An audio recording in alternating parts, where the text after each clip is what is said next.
All right, so it's pretty simple. As you come in the Fort Detrick visitor gate, assuming you said, I think you said you're a retired veteran, so you either have the retirement card or you got the VA card for Veterans Affairs, and you're coming in the side gate here, or I guess the main gate where the visitor center is, and it's the Nullen storage unit, but I'll show you that here in a second.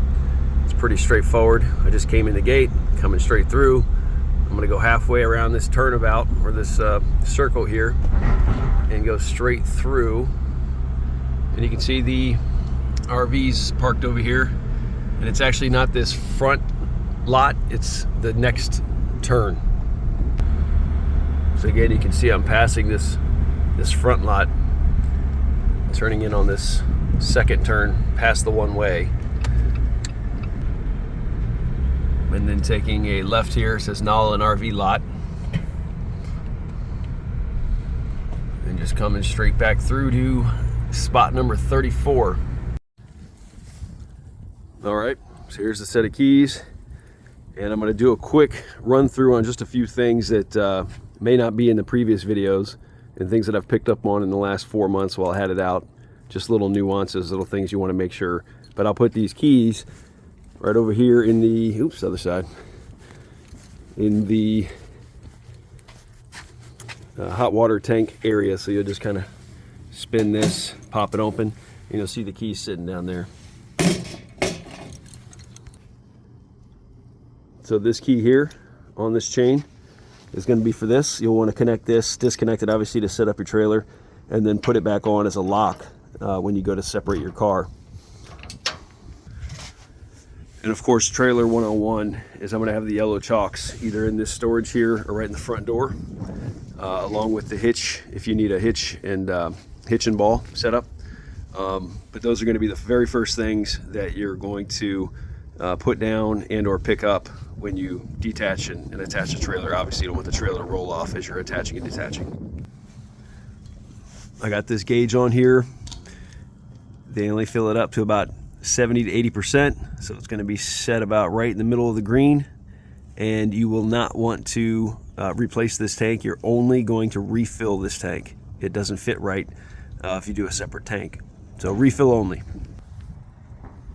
I added some levels, just little levels here in the front, so when you do get to your site, there you'll be able to check, make sure you're level. As of course, as you saw in the other videos, there's the hitch, the wood blocks, the manual crank here, and that's to put down your stabilizers. You generally are going to want to put those down if you're on unlevel land, and then do your best not to use them as to crank up singularly, like you're changing a tire or something. You don't want to do that because they'll break, and then you want to put them all the way up, obviously for safety, so they don't grab something, they'll rip off if you're on uneven areas and you have them halfway down. The trailer will tip down and grab. You got a water filter added to the hose as well. You just connect that to your I guess the bib, the port there when you get to your site, and you'll have nice clean filtered water. And when you come in here, the top left cabinet is going to be kind of the bulk of your other interior tools. So your backup camera here, that's going to be mounted to your dash and plugged in to your cigarette lighter.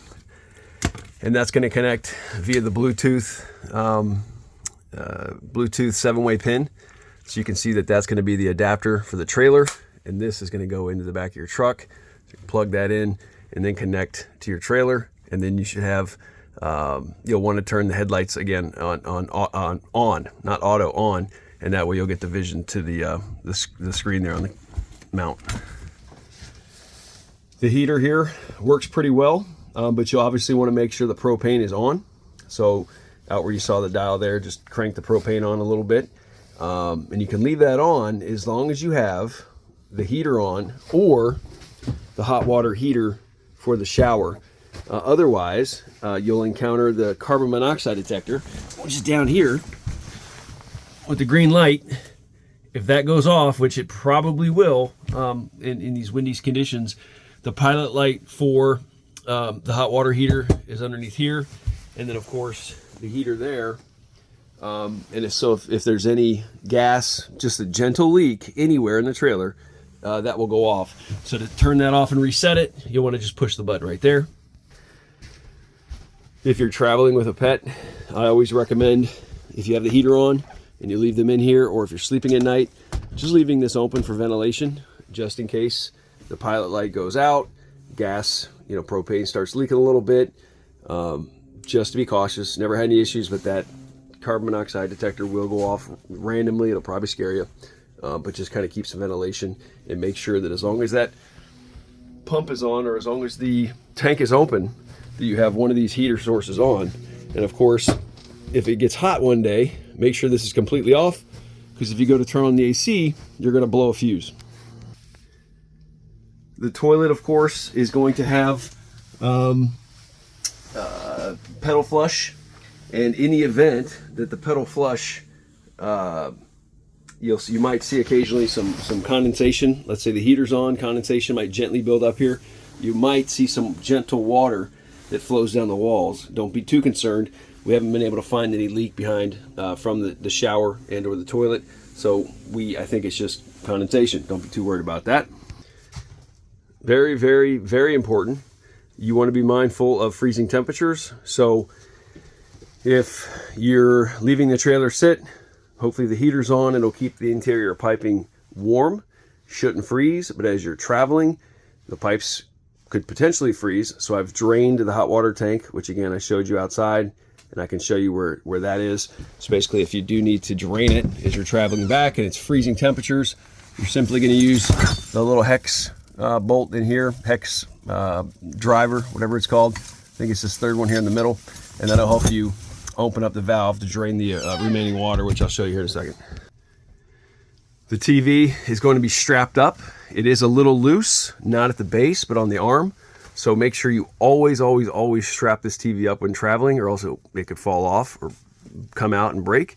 Also, when you go to travel, always, always, always put up the blinds, because they will smack around and bend and break. And then these little plastic things occasionally will come off just with all the commotion and racket of driving around. So get those blinds up out of the way if you could, please. So those hex drivers that I showed you, they have a little peg you'll just stick in you'll see how it's kind of manual, and you'll be able to turn this obviously to open it up, and once you pull that out, it'll drain. So it's drained now, but when you go to finish up your camping, you want to make sure obviously all the sewage is out, which the other videos are showing that. Make sure all the sewage is run out so they don't freeze and bust the pipes, and then make sure you open this valve and then release this switch, kind of pull it up, and you'll just hear some pressure, and that's going to drain out the hot water heater so none of the pipes bust. And just to recap, you're going to want to make sure that if you're using city water, you're plugged in here. If you're going kind of off the grid, when you get to your site, that's when you're going to fill this up. That's going to be your fresh fill tank if you don't have access to live water. And of course, I think I mentioned in the other videos, always, always, always, if you are going to open these at any point to get ventilation in the shower, some cross ventilation, just make sure you completely close them before traveling. Obviously they can blow off, and or if it rains, flood the entire cabin, which is no good. And then I think this is in the other videos, I have a dust buster down here, a spare jack in the event you do need to change a tire. That's a full spare jack down there. And then of course some lighter fluid with some kebab sticks up there in the cabinet. You're welcome to use those, have a little fun. And then I do have some spare supplies in here for cups, shakers, some stevia, some basic coffees. I have some popcorn in here, some cups, salt and pepper, pinto beans, just basic stuff. You're welcome to.